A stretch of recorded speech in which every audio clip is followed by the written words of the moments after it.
Te lo digo ya, necesito unas vacaciones urgentes. Bueno, María, no te quejes, ya estamos acá. Este es el lugar. Primero la subestación de gas y después el recorrido para explicar lo de la electricidad. Pero ¿cómo? ¿No nos convenía hacer primero lo de la electricidad y después lo del gas? No, porque la subestación de gas cierra. Yo ya tengo todo organizado. Sí, eso es lo que me preocupa. Ay, Mariana, por favor, no soy un improvisado y lo sabes. ¿No? Tenés todo controlado, ¿no? Por supuesto. No se te escapa ningún detalle. Ninguno. ¿Y por qué tenés dos zapatos diferentes? Bueno, a Einstein también le pasaba.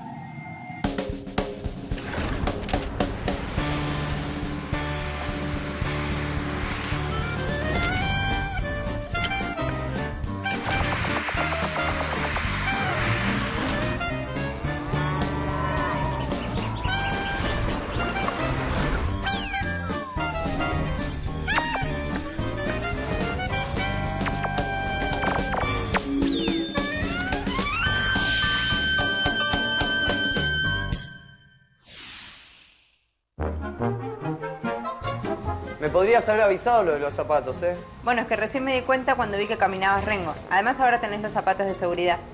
Hola, somos Mariana y Enrique Moravia. Esto es Energías Eficientes, serie en la que repasamos cómo se produce, transporta y distribuye la energía en la Argentina. Hoy vamos a hablar de un tema muy importante para todos, pero que en general pasa desapercibido.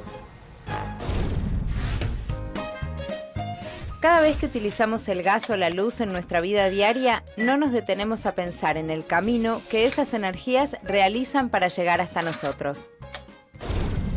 Hoy vamos a seguir el viaje que hacen el gas y la electricidad para llegar a nuestras casas. Esto nos va a ayudar a entender el impresionante recorrido que transita la energía cada vez que realizamos un acto tan simple como prender la luz o encender una hornalla.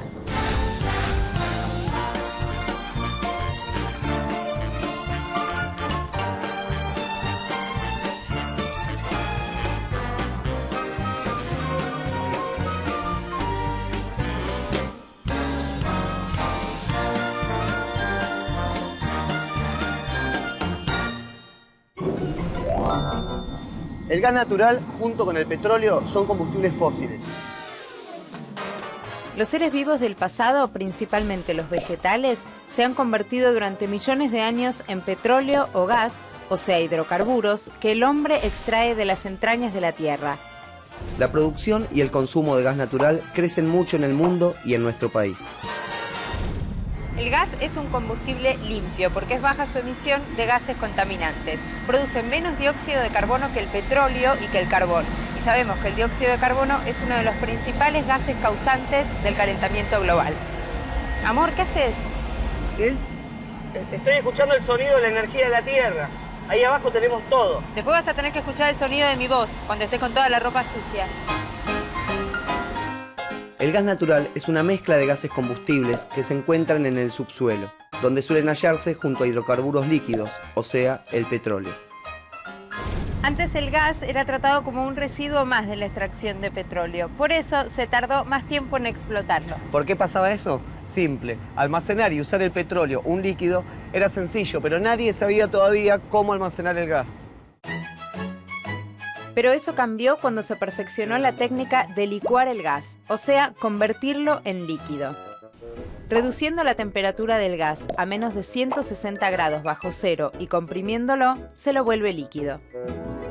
También el uso de tuberías aptas para resistir la presión posibilitó la construcción de extensos gasoductos. Eso solucionó el problema del transporte del gas. O sea que si yo quiero, ahora puedo mandar gas a España, por ejemplo, a través del mar, o a Marruecos, o a la Costa Azul, todos centros turísticos muy lindos. Sí, ya entendí. Tenés ganas de vacaciones, pero no perdamos el eje, Marian. Lo que se puede hacer es llevar el gas desde el yacimiento hasta la costa por un gasoducto. Ahí se lo licúa. Luego se lo transporta en barco en forma líquida. Lo reciben en otros puertos y ahí lo vuelven a su estado gaseoso. Pero en la Argentina no es necesario hacer todo eso, porque tenemos yacimientos de gas natural y gasoductos para transportarlo y distribuirlo en su estado gaseoso original. Veamos cómo es el viaje que hace el gas natural, desde donde se extrae hasta donde se consume. Este es un esquema del gas en un yacimiento. Aparece de color rojo en la parte superior. Debajo, en verde, está el petróleo. Y debajo de todo, agua, celeste. Todos estos fluidos se encuentran en los diminutos poros de las rocas, como si fueran esponjas absorbentes. La cadena del gas es así. Las empresas productoras extraen el gas de los yacimientos. Las empresas transportistas son las responsables de los grandes gasoductos y de trasladar el gas desde el yacimiento hasta el punto de entrega al distribuidor. Y las empresas distribuidoras son las que llevan el suministro de gas a los consumidores. La planta Ordoqui, ¿en dónde estamos? ¿Qué lugar ocupa en esta cadena? A eso vamos. Veamos este esquema. Primero, gasoductos de distancias cortas conducen el gas natural de los yacimientos hasta las plantas de tratamiento de gas natural o plantas separadoras fraccionadoras, que suelen ubicarse en los mismos yacimientos o cerca de ellos. Luego de los procesos de separación, el gas ya tratado entra a los sistemas de transporte, o sea, los larguísimos gasoductos, para ser despachado a los consumidores industriales, comerciales y domésticos. A veces, el gasoducto debe cruzar montañas, ríos o desiertos. Es una gran tarea de ingeniería con enorme inversión. Este sistema de transporte resulta tan eficiente que existen miles de kilómetros de gasoductos. ¿Y Ordoqui? ¡Ya va, Mariana! Un gasoducto está formado por tuberías de alta presión que transportan gas entre puntos de abastecimiento y de distribución a las áreas de consumo. Los gasoductos tienen estaciones compresoras a intervalos que pueden variar entre 50 y 250 kilómetros aproximadamente. Una compresora de gas es esta, la subestación Ordoqui. Exacto. La función de una subestación compresora es elevar la presión para permitir que el gas continúe su transporte a través del gasoducto. Después, el gas entra al sistema de distribución, donde la presión se baja para ser llevado a los consumidores finales, o sea, nuestras casas, comercios e industrias. Para uso doméstico, el gas llega a nuestras casas a través de pequeñas tuberías y cada usuario tiene su medidor individual. Es decir, que la distribución se organiza de acuerdo a la presión del gas, alta, media y baja presión. ¿Y antes cómo era? ¿Siempre se usó gas natural? Estaba esperando esa pregunta. Antes se usaba otro tipo de gas, el gas manufacturado. ¿Y cuál sería la diferencia entre el gas manufacturado y el gas natural? También esperaba esa pregunta. El gas natural se saca de los yacimientos subterráneos que ya mencionamos. El manufacturado lo hace el hombre destilando el carbón mineral. Este tipo de gas se consumió a lo largo de 100 años aproximadamente, durante gran parte del siglo XIX y la primera mitad del XX. Esto marca dos periodos importantes en la historia del gas en Argentina. La etapa del gas manufacturado a partir de 1824 y la del gas natural desde 1945. El gas manufacturado en las usinas no se inyectaba directamente a la red de distribución, sino que previamente era almacenado en voluminosos recipientes cilíndricos denominados gasómetros, que estaban ubicados en puntos estratégicos de las ciudades. En Buenos Aires, por ejemplo, uno de esos gasómetros quedaba cerca de la cancha del Club de Fútbol San Lorenzo. Disculpame, te corrijo. A la misma cancha de San Lorenzo se la llamaba gasómetro por su estructura externa similar a la del depósito que contenía gas. En donde puede verse un gasómetro, obviamente en desuso, es en Avenida Constituyentes y General Paz. Ah, o sea que los gasómetros son vestigios de una etapa ya superada. Sí. En 1945 se creó la Dirección General de Gas del Estado. 4 años después se concretó una de las más grandes obras de la ingeniería argentina, el gasoducto Comodoro Rivadavia-Buenos Aires, de 1.600 kilómetros de longitud. Esta obra fue fundamental en la historia del gas en Argentina. Implicó el pase de uso de gas manufacturado a natural, solo en Buenos Aires, de 570.000 usuarios. La permanente expansión del consumo exigió la construcción de nuevos gasoductos en las 5 décadas posteriores a fin de satisfacer la creciente demanda domiciliaria, industrial y de las centrales termoeléctricas que queman gas natural para generar electricidad. El gas natural que se extrae del subsuelo se encuentra distribuido en nuestro país en 5 cuencas hidrocarburíferas. Tenemos la cuenca del noroeste, la cuenca cuyana, la neuquina, la del Golfo de San Jorge y la cuenca austral o de Magallanes. Las principales provincias productoras de gas natural son Neuquén, 55%, Salta, 14%, Santa Cruz, 10%, Tierra del Fuego, 10% y Chubut, 4%. Entre otras provincias se reparten el 7% restante. La red de gasoductos en nuestro país está constituida principalmente por 5 sistemas. El del norte, el del centro-oeste, el del oeste, el NEUBA, Neuquén, Bahía Blanca, Buenos Aires, y el del sur. Además de estos 5 principales, se destacan el gasoducto entrerriano, el de la costa, el patagónico, el de Santa Cruz Norte y el de Santa Cruz Sur. En la década del 90 se privatizó el sistema de gasoductos. Actualmente en la Argentina este tipo de transporte está a cargo de empresas privadas. Tenemos la transportadora de gas del norte en zona centro y norte del país y la transportadora de gas del sur en zona centro y sur del país. En la cadena del gas le siguen las empresas distribuidoras del gas en las redes regionales y provinciales. Por ejemplo, Metrogas, que distribuye a toda la capital federal hasta la zona sur del Gran Buenos Aires, es decir, a 8 millones de personas y 80.000 industrias y comercios. O Litoral Gas, Gas Cuyana, Gas del Centro, Gas Nor, en fin, muchas redes que distribuyen gas a lo largo y a lo ancho del territorio nacional. Hablemos de las obras de gas a futuro. Dentro del Plan Energético Nacional 2004-2013 se está ampliando el sistema de transporte de gas de Transportadora de Gas del Sur y Transportadora de Gas del Norte. También el gasoducto del NEA, de 1.500 kilómetros de longitud, abastecerá zonas del nordeste argentino que actualmente no tienen gas natural. También se está impulsando el gasoducto del Sur, una obra internacional que atravesaría gran parte de América del Sur, vinculando a la Argentina con Uruguay, Brasil y Venezuela. Dentro de este plan, una obra importantísima y de reciente inauguración es el segundo cruce al Estrecho de Magallanes, un nuevo gasoducto submarino de 38 kilómetros que lleva gas desde Tierra del Fuego hasta Santa Cruz. Si bien el futuro del gas es positivo, es esencial tomar conciencia de su uso eficiente y racional, sobre todo en invierno. Claro. No olvidemos que en invierno hay pico de consumo máximo. El sector residencial, o sea, todos nosotros en nuestras casas, consumimos más gas para calefaccionar. Esto hace que haya menor disponibilidad para el transporte en las estaciones de GNC, en los comercios y en las industrias. Entre ellas, las centrales termoeléctricas generadoras de electricidad, que usan como principal combustible para su funcionamiento el gas natural. Sin un uso eficiente del gas, el sistema de transporte se tensiona. Además, ya que por ley tienen prioridad los usuarios residenciales, todas las industrias deben recurrir a otro tipo de combustibles más caros y a veces más contaminantes para funcionar. Y debe aumentarse la generación hidroeléctrica y la generación de gasoil y fuel oil. Todo se relaciona, por eso el cuidado en el uso del gas es esencial.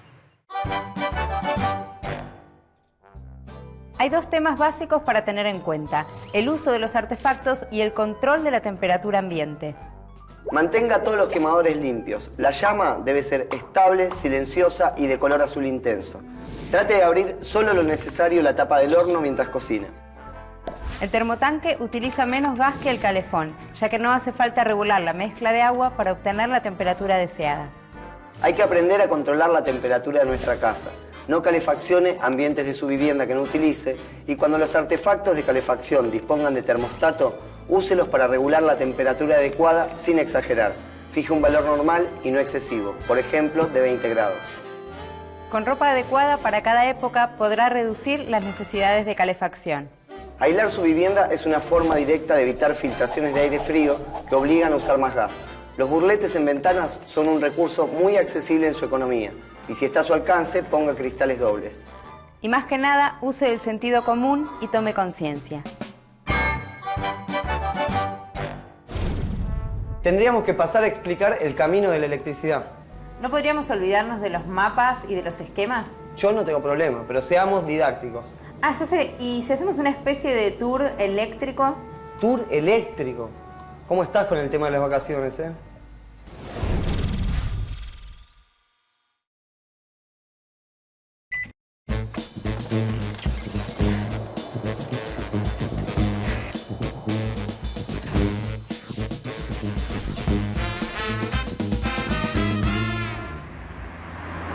todos disfrutamos de la electricidad, a veces sin percibir la complejidad técnica del camino de la energía. Un tema clave si hablamos de energía eléctrica es cómo se transporta, desde donde se produce hasta los lugares en donde se utiliza. Claro, porque la electricidad no puede almacenarse. ¿Y las pilas? No, esa es una escala de almacenaje muy pequeña. En las magnitudes de las que hablamos para el consumo masivo, es imposible almacenar la energía eléctrica. Imaginemos que el voltaje eléctrico es algo parecido a la presión del agua en una cañería. Arranca con gran presión para que el agua llegue más lejos. En lugar de agua a presión que avanza, podemos decir que la corriente de electrones necesita mayor envión para avanzar. O sea, para transportar energía eléctrica a gran distancia, conviene trabajar con alto voltaje o alta tensión. Pero una vez que la electricidad recorrió esa gran distancia, conviene distribuirla en baja tensión para su uso. ¿Cómo sería el camino, el viaje, el periplo turístico de la electricidad? El inicio es en una planta o central termoeléctrica, hidroeléctrica o nucleoeléctrica. En la misma planta generadora o al lado, una planta transformadora eleva el voltaje a alta tensión mediante grandes transformadores para darle envión a la energía para que viaje a largas distancias. El viaje prosigue por las líneas de alta tensión. Grandes torres metálicas para sujetar los cables a lo largo de cientos y hasta miles de kilómetros.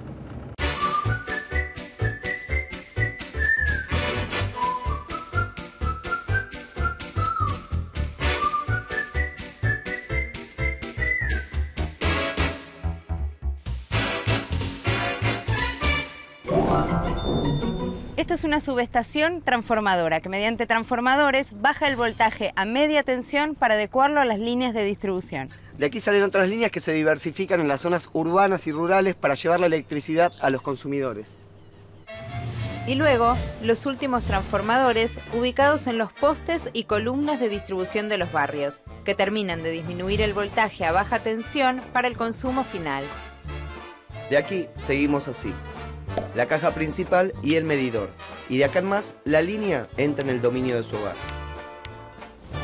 Es importante también saber que detrás de esta boleta, como en la de gas, hay toda una cadena de costos. Primero, el costo de la energía producida por las empresas generadoras. Después, el costo del transporte de alta y media tensión. Y por último, el costo de la distribución hasta el domicilio, el comercio y la industria.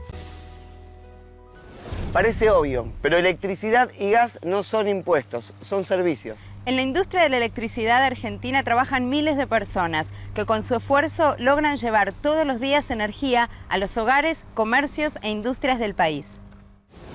Pensemos que más de 40 empresas generadoras de energía eléctrica producen aproximadamente 20.000 megawatts de potencia entre centrales termoeléctricas, hidroeléctricas y nucleares.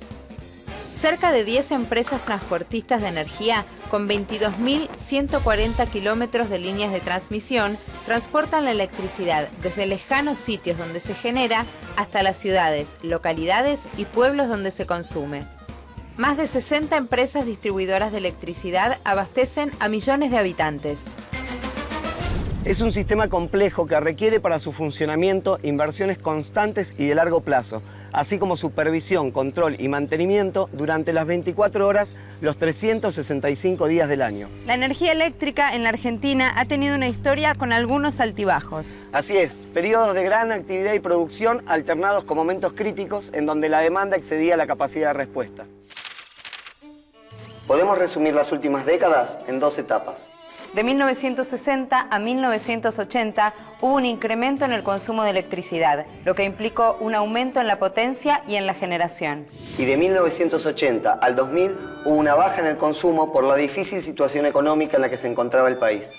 En la década del 90 llegó la privatización de todas las ramas del servicio eléctrico y el Estado pasó a actuar como regulador. Esto ya es nuestro presente. Y en este presente hay cosas interesantes para analizar. Veamos. El conjunto de líneas de alta y media tensión que llevan la energía eléctrica desde las centrales generadoras hacia todo el país se denomina Sistema Interconectado Nacional. Si observamos este mapa, vemos que la red de transporte tiene una configuración radial centralista. Por un lado, tenemos los lugares en donde la energía eléctrica se genera, sectores en donde están las grandes plantas que producen electricidad. el nordeste y el noroeste argentino y la zona de Comahue en la Patagonia. Y por otro lado, aquí vemos las zonas de mayor demanda de energía eléctrica. Gran Buenos Aires, provincia de Buenos Aires, Córdoba, Mendoza y el litoral, principalmente con Rosario y Santa Fe. En una primera mirada notamos que las distancias entre los lugares de generación de energía y los lugares en donde más se consume son grandes. Así es. En su creación, el sistema eléctrico tuvo una estructura centralista, llevando la mayor cantidad de energía eléctrica hacia el gran centro de consumo energético que es la región metropolitana de Buenos Aires, desatendiendo así, lamentablemente, a otras regiones del país. Comparemos con otros sistemas posibles de red eléctrica. La cuadrícula en Estados Unidos, por ejemplo, o el sistema espiralado en Brasil, parecen responder mejor a la demanda y tienen un crecimiento uniforme. Las nuevas obras, fundamentalmente la línea NEA-NOA, Comahue-Cuyo y la expansión del sistema eléctrico hasta Río Gallegos, se orientan a convertir la red de transporte en una trama más pareja, tipo cuadriculada o anillada, que integre a todo el país y que llegue más equitativamente a todas las regiones. En el 2003, toda la potencia instalada en el país para generación eléctrica era de 21.500 megawatts. El Plan Energético Nacional 2004-2013 aumentará la potencia instalada en 11.385 megawatts, o sea, más de un 50% que la potencia existente en 2003. La expansión del transporte de electricidad es clave en el desarrollo del sistema eléctrico argentino para llevar más y mejor energía a todas las regiones del país. Desde 2003 hasta principios de 2009 se sumaron 2.200 kilómetros de líneas. Actualmente se encuentran en ejecución 2.800 kilómetros y se iniciarán obras por otros 3.960 kilómetros. La idea es anillar con líneas el país, no solo para que este servicio llegue a la mayor cantidad de hogares, sino también para expandir las economías regionales y apoyar el crecimiento industrial en distintas zonas del país. Todo esto que vimos es lo que está detrás de prender el televisor, una bombita eléctrica o el lavarropas. Un sistema tan complejo que de solo explicarlo me duele la cabeza. ¿Ves lo que digo? Vos también necesitas vacaciones. Bueno, mejor pasemos a los consejos sobre el uso eficiente de la electricidad. También en el caso de la electricidad tenemos dos cuestiones básicas: uso eficiente de artefactos y uso racional de la iluminación. Use con prudencia los artefactos más gastadores como planchas, lavarropas y microondas. Cada artefacto tiene secretos para que su rendimiento mejore. Por ejemplo, si lustra el piso, luego de que la cera seque, la resistencia del piso será menor y el consumo también. En las aspiradoras, la limpieza periódica de la bolsa recolectora de polvo evita un mayor esfuerzo del motor. Si compra un artefacto, elíjalo de acuerdo a su etiqueta energética. Es una clasificación que describe el consumo de energía comparando artefactos que cumplen la misma función. De la A a la C, el consumo es bajo. D y E, consumo medio. Y F y G, consumo alto. Una etiqueta A puede corresponder a un artefacto más caro, pero la eficiencia energética alta a la larga es beneficiosa. El uso de lamparitas de bajo consumo constituye una diferencia esencial. El consumo de electricidad para iluminación en una vivienda iluminada íntegramente con lámparas de bajo consumo es 4 veces menor que en una vivienda iluminada con lámparas incandescentes convencionales. Ya vimos que el uso más eficiente de la electricidad implica menos consumo de gas en las centrales termoeléctricas y por ende, una vez más, resaltamos cómo gas y energía eléctrica se interrelacionan directamente. Si nos concentramos en usar racionalmente el gas, la electricidad y el agua, el beneficio para todos será enorme. Qué complejo es el camino para que todo se ilumine, para que obtengamos la energía que necesitamos. Hay tantos factores. Parece un lugar común, pero tomar conciencia de lo que significa la energía en el mundo de hoy, cómo se obtiene y llega hasta nosotros, y de lo importante que es usarla en forma eficiente, es un gran paso que cada uno puede dar para mejorar nuestra realidad y preservar los recursos energéticos de nuestro país y del mundo. El uso eficiente de la energía permitirá mejores condiciones de vida para todos nosotros y para los que habiten este país y este planeta en el futuro.